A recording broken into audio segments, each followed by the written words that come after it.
ubu ukaba ari wa mwanya wo gukurikirana amakuru mu Kirundi kuri radio Nderagakura.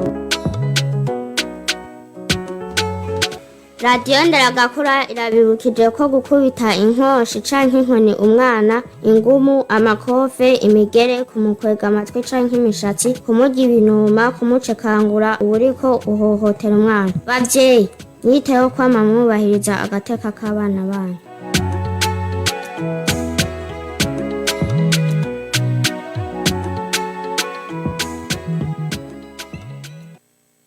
Ndabaramukije nshuti namwe bakunzi ba radio Nderagakura, kaze muri aya makuru mugira ngo mushikirizwe na Celestin Ndacayisaba.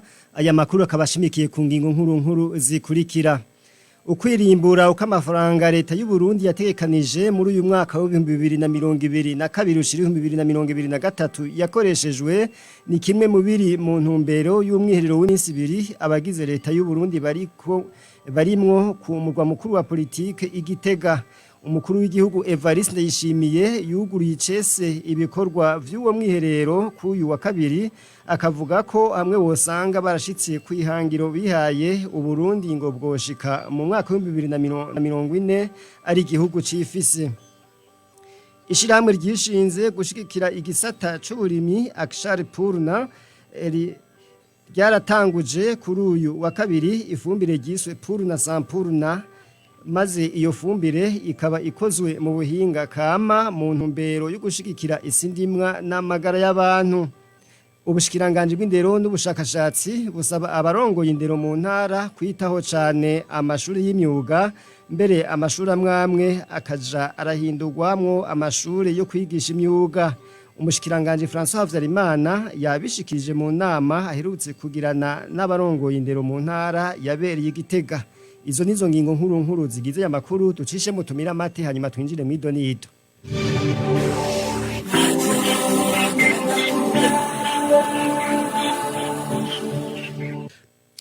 Ndasubiriye kubaramutsa none ndabaha ikaze muri aya makuru. Charles Bigirimana mu buhinga bw'ivyuma niwe reka aratuma amajwi n'amasanamu bibashikira nkuko nibabwiye mu ngingo nkuru ziyagize. Abagize leta y'u Burundi bari mu mwiherero w'iminsi ibiri ku murwa mukuru wa politike Igitega kuva kuyu wa kabiri, ukaba wuguruwe icese n'umukuru w'igihugu Evariste Ndayishimiye. Mu ijambo ryiwe yamenyesheje ko intumbero y'uwo mwiherero ari ukwirimbura uko ikoreshwa ry'amafaranga leta yategekanije mu kurangura imigambi yayo ryagenze, kuko yari intumbero nshasha. Mu gihe rero iyo ntumbero nshasha yoba yarashitse kwihangiro, Uburundi ngo bwoshika mu mwaka wa 2040 ari igihugu cifise.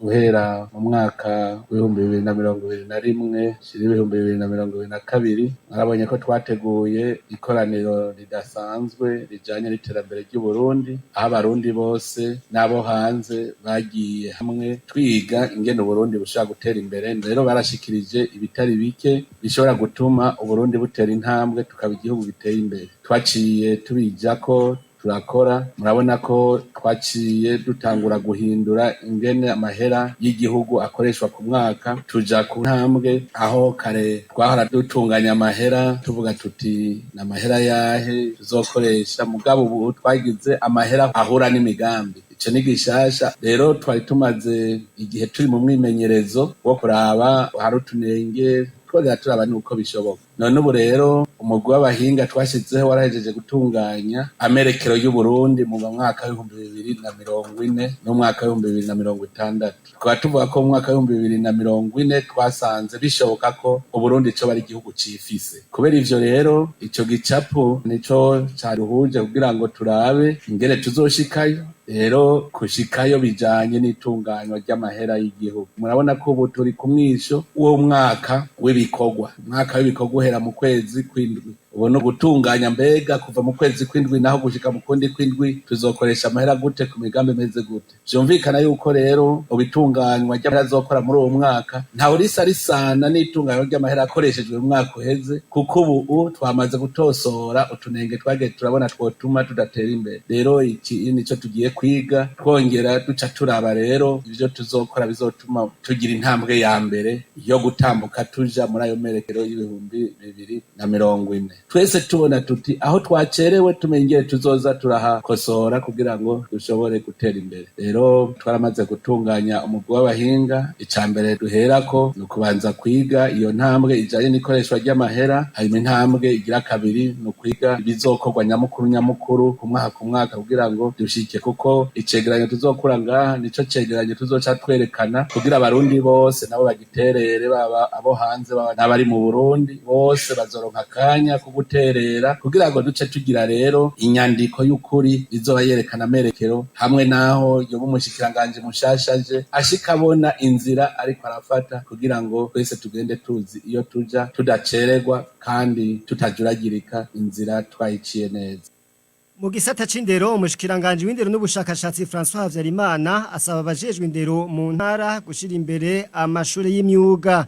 Ivyo yabishikirije mu nama yagiranye n'abakozi bakuru b'ubwo bushikiranganje hamwe n'abarongoye indero mu ntara muri indwi ishize hari Gitega.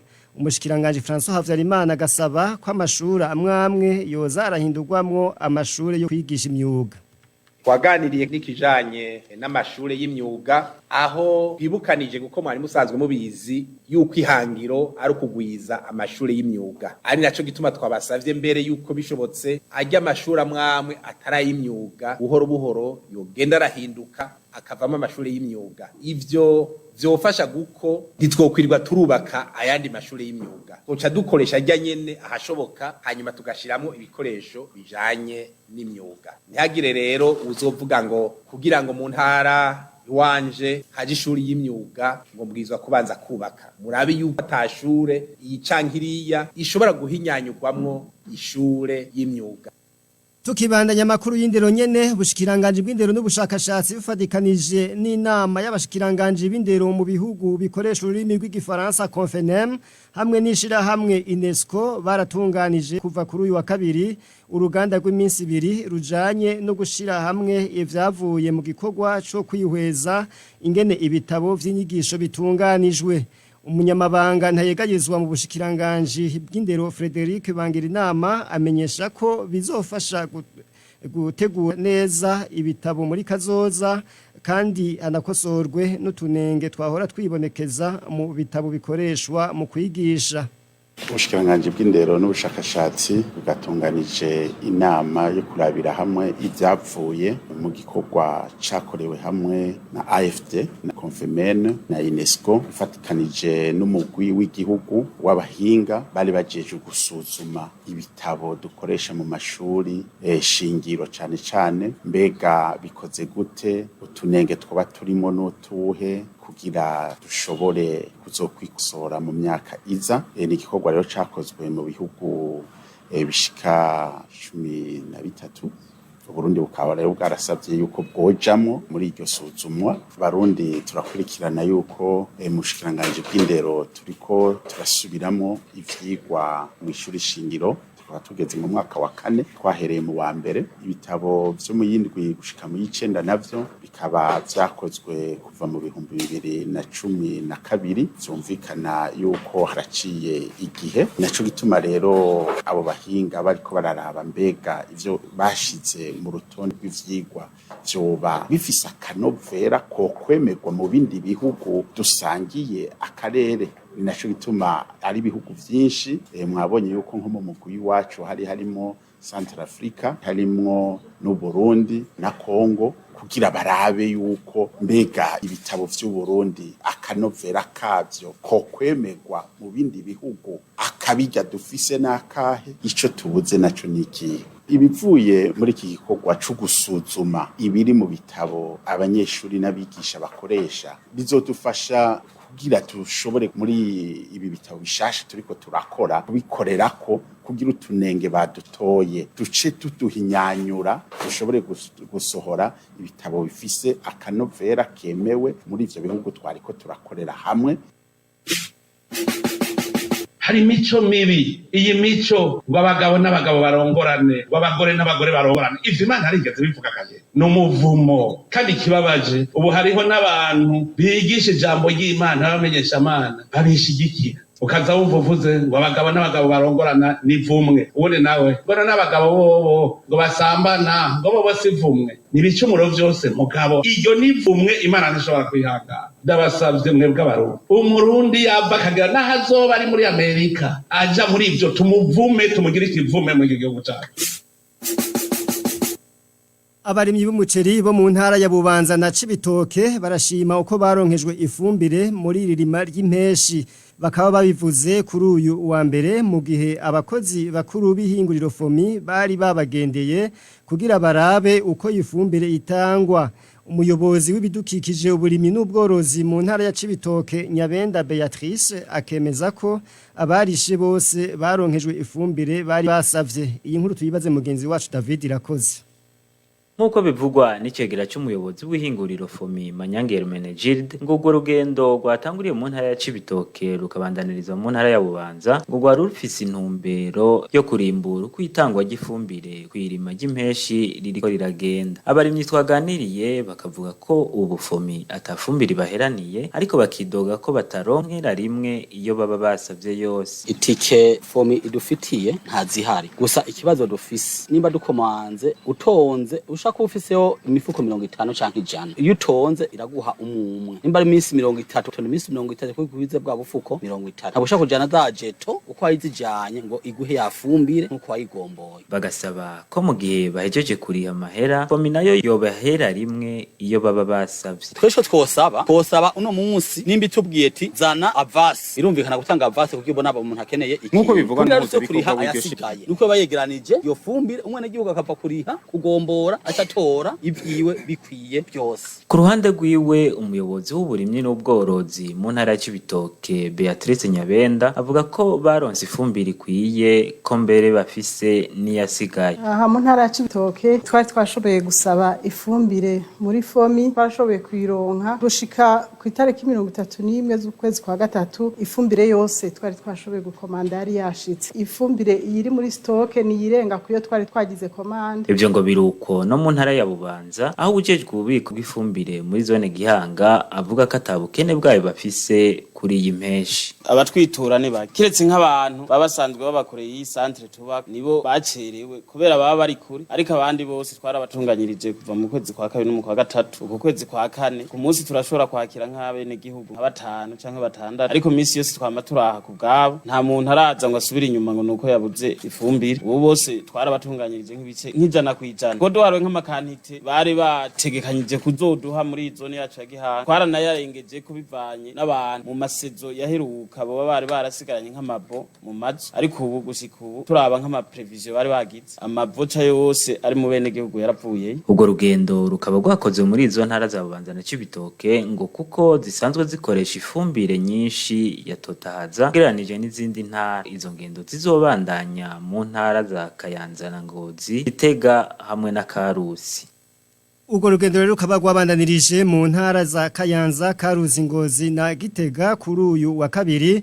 Mu ntara ya Kayanza abarimyi bakaba basaba hinguriro FOMI korohereza bene gihugu bose bafise amikoro make mu gushiraho aho boza baragurira nkeyi. Ngozi naho umuyobozi w'ibiro vy'ibidukikije uburimyi n'ubworozi kubw'Imana Emile akabashima uko ifumbire yatanzwe ku meshi ariko akavuga ko abene gihugu badafise ubumenyi bukwiye bwo gukoresha iyo fumbire agasaba iryo hinguriro ko ryoha inyigisho abafundi b'indimo kugira ibikorwa vyabo bigende neza. N'ubunyene David Irakoze. Ubwo rugendo rw'abakozi b'ihinguriro FOMI ku munsi wabwo wa kabiri bagendeye intara za Kayanza na Ngozi imbere y'umutaga, inyuma y'umutaga naho bagendera intara za Gitega na Karusi kugira barabe ingene ifumbire yirima ry'impeshi iriko iratangwa. Mu bibazo abarimyi babashikirije hakaba harimo ibijanye nuko hari abarimyi badashobora kugurira rimwe umufuko w'ibiro 25 bakaba basavye ko bokoroherezwa mu kuronswa iyihuye n'uburyo baba bafise. Ubu turonka umufuko w'ibiro 25 hariho abanyagihugu bagiye baradusaba ngo dusabe FOMI yuko bogira n'ibiro 10 canke nk'ibiro 5 kugira ngo umunyagihugu afise ubwo buryo butoya acaterura ako gafuko kiwe atera yigira aza gutera. Kuri ico ico icegera c'umuyobozi w'ihinguriro Fomi Hermenegilde Manyange kavuga ko bariko baraciga ku kijanye na hati guhindura kugira abiyo mikoro make nabo turabico twobaramira mu dufuko tw'ibiro 10 tw'ibiro 5 ico gisabo turamaze kucumva mwishira hamwe Fomi rero nk'abahinga turiko turagerageza kuraba tugikorere turabicoshoboka rero igihe tuzoba tubonye tugishitseko nk'abahinga turacariko turaciga turabe ukuntu coshobora kuja mu ngiro. Ikindi kibazo cabajijwe Ingozi ni kijanye n'ubumenyi aho bivugwa ko ngo hari abaremyi bigora gucanga ifumbire ya Fomi. Kuri ico Hermenegilde Manyange akaba yavuze ko basanzwe bahenyigisha abarimyi akavuga ko bagiye kurushiriza. Kubijanye no kwigisha naho nkuko babisavye abarimyi dusanzwe twarabitanguye. Twabitanguye gute? Uyu munsi turiko turavugana bwa buyobozi bujejwe igisata cyo guhimiriza ukurima. Buriko burakora n'amakoperative 27 mu gihugu cy'u Burundi. Uca wumva abanywanyi bayagize ku ntanga harimo za Sangwe, harimo n'izindi kandi mu ntara 9 zigize igihugu. Murumva no kugira ngo bwa buhinga dufise nabo tubazacurireko. Muri izo ntara abakozi ba Fomi bagendeye haba mu ntara ya Kayanza, Ngozi ndetse na Gitega abayobozi b'uburimyi baho abajejwe ububiko bw'ifumbire n'abene gihugu bakaba baremeje ko kuri iyi mpeshi barose ifumbire uko bayifuza bakaba basabye ko byohora uko. Tukaba tugushimiye David Irakoze ishirahamwe Akshar pour na Agribiotechnologie ryishinze gushigikira igisata c'uburimyi ryaratanguje kuri uyu wa kabiri ifumbire gise pour na sampurna ikoreshwa ku biterwa bitandukanye umuhuza bikorwa muri iryo shirahamwe Ndikumana Philippe avuga ko iyo fumbire ikozwe mu buhinga kama mu ntumbero yo gukingira isi ndimwa n'amagara y'abantu akavuga ko bayihinguye kugira bitabire akamo k'indongozi z'igihugu ko guteza imbere igisata c'uburimyi ni inkuru ya Eric Yarankunze. Nkuko bivugwa n'umuhuza bikorwa w'iryo shirahamwe Akshara Puruna risanzwe rihingura iyo fumbire Philippe Ndikumana ngo bimviriye guhingura iyo fumbire kama mu ntumbero yo kwitabira akamo k'indongozi z'igihugu ko gushigika igisata c'uburimyi. Ibikorwa nyamukuru twagiye kubitangura mu mwaka w'ibihumbi 2018 turabikora tugamije yuko tuteza gutera impunga akamo abategetsi b'iki gihugu cacu bateye kugira ngo duteze imbere umugambi ufatiye ku burimyi muri iki gihugu. Akavuga ifumbire Puruna Sampuruna ikoze mu buhinga bwa none hakoresheje ibintu kama bitari mu bumara. Iyo Puruna Sampuruna twayikoze twisunze ibihe ubuhinga bwa none bugezemwo na cane cane bifatiye ku burima kuko ni ifumbire bio nta produit chimique zirimwo ukaba muzi yuko muri iki gihe rero isi yose iriko irasubira ku ntumbero yo gufungura ibintu bita produit bio. Bamwe mu barimyi bamaze gukoresha iyo fumbire baremeza ko iyo fumbire ifise itandukaniro n'iyindi. Fabrice Nindaba asanzwe yikoresha mu giterwa c'umuceri muri commune Gihanga mu ntara ya Bubanza avuga ko ituma igiterwa kirinda ingwara. Narayikoresheje iyo fumbire akamaro ka mbere ituma umuceri ukura neza kandi uvumbuka. Uravye abo twaterera rimwe canke abantanze ingazi ibiri maze gutera hariho difference nini. Hariho n'abantu bansavye benshi bambaza ati none wakoresheje ibiki? Ndababwira ati hariho ifumbire y'amazi nakoresheje. Iyo mwavu utuma igiterwa cihagararako igihe ingwara iteye mu giterwa c'umuceri. Gusindimbura ariko ndavye umuceri nari mfise mu mwaka waheze n'umuceri mfise ubu hari itandukaniro. Eka n'umukuru w'ikigo kijejwe gukurikirana no guhintumbera amakoperative Anacop mu mfunyapfunyo y'Igifaransa Evrard Ndayikeje avuga ko abanywanyi b'amakoperative bakoresheje iyo fumbire bashima ko umwimbo wifashe. Amakoperative mwakoranye natwebwe turimo kuko naje sanzwe n'umurimi arashima kandi akakenguruka tubandi bwa mbere kubakeza kuko ico gikorwa mwakoze mu biharuro mwagiye murerekana biragaragara yuko iri kirafasha natwebwe kuvyo twakoze ku rubuga biraboneka vy'ukuri yuko uwo mwavu kama biriko birafasha. Ica mbere hoho jewe uwa ukoresheje mu kijanye n'igiterwa c'umuceri twovuga yuko uwo mwavu nivyo uriko urafasha. Evrard Ndayikeje agasaba barongoye ishirahamwe Akshare Puruna kwegereza iyo fumbire abene gihugu mu ntara zose kubaha abahinga babereka ingene boyikoresha neza no kuyikingira kugira ntihagira abayigana ngo bahave baha bene gihugu ifumbire itariyo. Hambavu y'iyo fumbire ishirahamwe Akshare Puruna nivyo kugerageza guteza imbere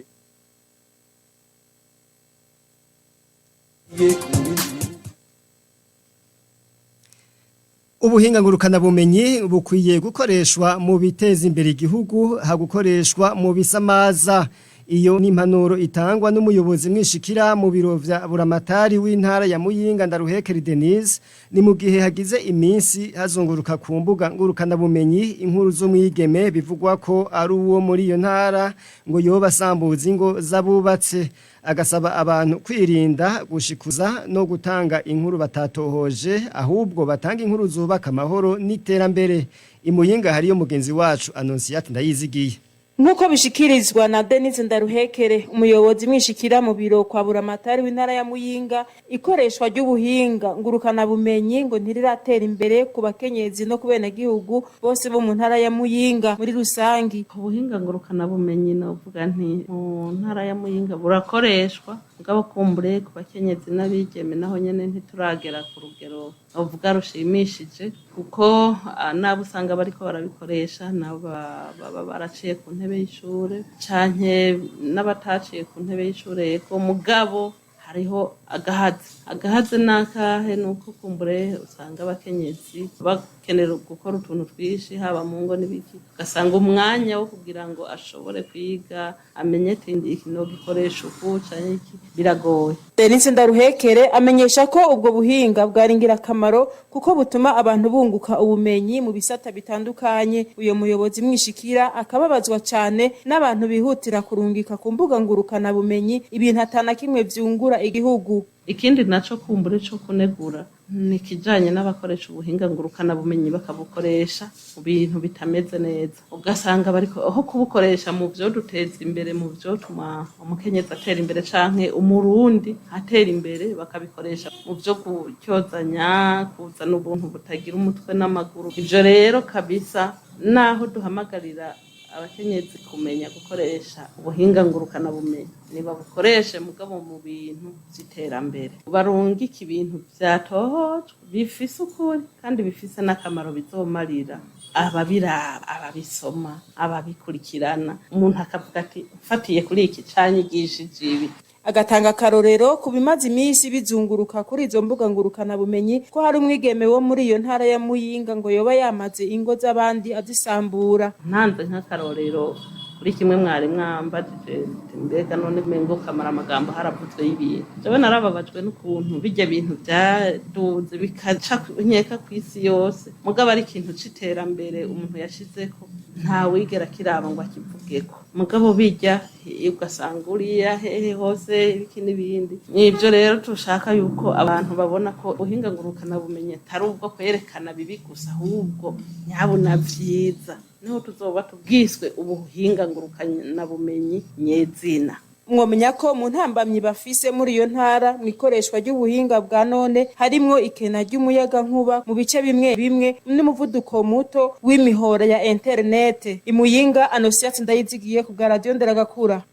Tukaba tugukengurukiye Annonciate Ndayizigiye inkuru ya nyuma y'amakuru twabateguriye abakora umwuga wo gutwenza bavuga ko ivyo bakora bituma igihugu kimenyekana nabo nyene bakiteza imbere ivyo bivugwa na Michael Nsenganzi asanzwe akora umwuga wo gutwenza ni mu gihe kuri uyu wa kabiri ariho hugurwa icese isabukuru bise Canal Comedy Bujumbura mu rurimi rw'igifaransa Michael Nsenganzi agasaba leta gushigikira abakora uwo mwuga wo gutwenza mu kubaha inyubako bakoreramwo umwuga wabo.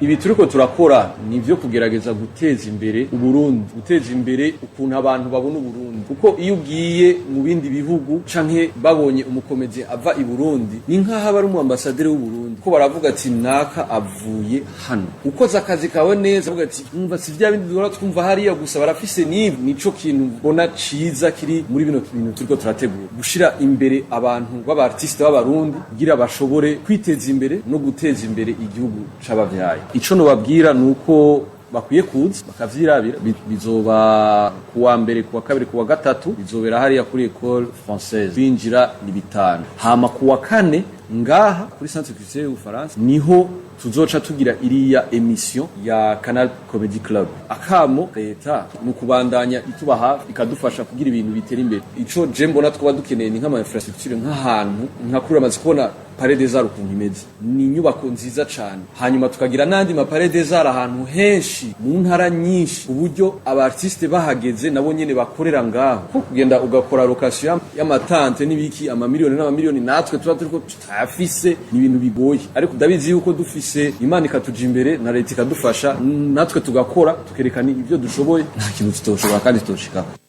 Nshuti namwe bakunzi ba radio Nderagakura nino ngace turangiriza amakuru twabateguriye nkaba ndabakengurukiye mwebwe mwese mwafasha kanya mu kayatega amatwi nkakengurukira Charles Bigirimana muhinga bw'ivyuma tumye amajwi abashikira Celestin Ndacayisaba ndabashikirije ndabasezeye mu bande muhimbarwa n'ibiganiro vya radio Nderagakura.